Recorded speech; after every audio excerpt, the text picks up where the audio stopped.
আড্ডাটা শুরু হয়েছিল একটা ভীষণ সুন্দর জায়গা থেকে। আর সেটা কোথায় বলো তো? সেটা হলো মহারানী ভিক্টোরিয়ার প্লেগ্রাউন্ড থেকে। বড় হয়ে যাবার পর সেই ছোট্ট মেয়েবেলাটাকে যদি আমরা মিস করি, তার জন্য কিন্তু আমাদের সবাইকে একসাথে হতে হবে। তাই দেরি না করে একটা ডেট ফিক্সড করেই নিলাম। সেই ছোট্ট ছোট্ট বেলার বান্ধবীগুলোর সাথে যদি একটা গানের আড্ডা দেওয়া যায়, আর তার সাথে তাদের হাতের তৈরি সব থেকে ভালো ডিশটা যদি খাওয়া যায়, ব্যাস তাহলে তো আর কোনো কথাই নেই। যেমন ভাবা তেমনি কাজ। শুরু হয়ে গেল আমাদের লাঞ্চ ডেট। সকালটা শুরু হয়েছিল ভীষণ সুন্দর একটা গরম গরম চায়ের সাথে স্যান্ডউইচ দিয়ে।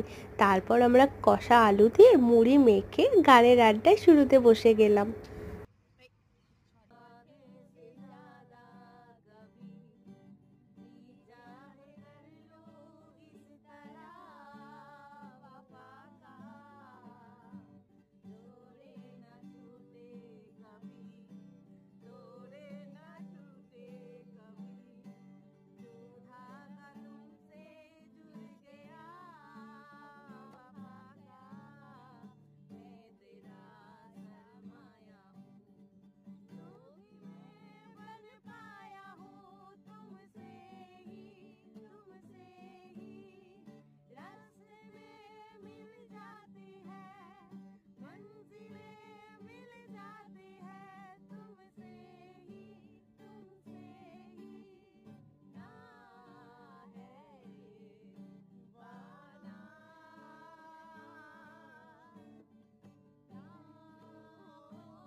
গানের আড্ডা শেষ করে আমরা বসে পড়লাম লাঞ্চের জন্য।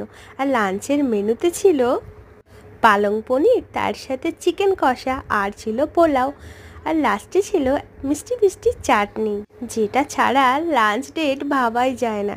তাই খাওয়া দাওয়া শেষ করেই একটু ফটো সেশন করে তারপর চলে গেলাম সমস্ত কিছু ব্যাগ ট্যাগ গোছাতে। আর বলে রাখি, নেক্সট লাঞ্চ ডেটে তোমরা কিন্তু অবশ্যই এসো।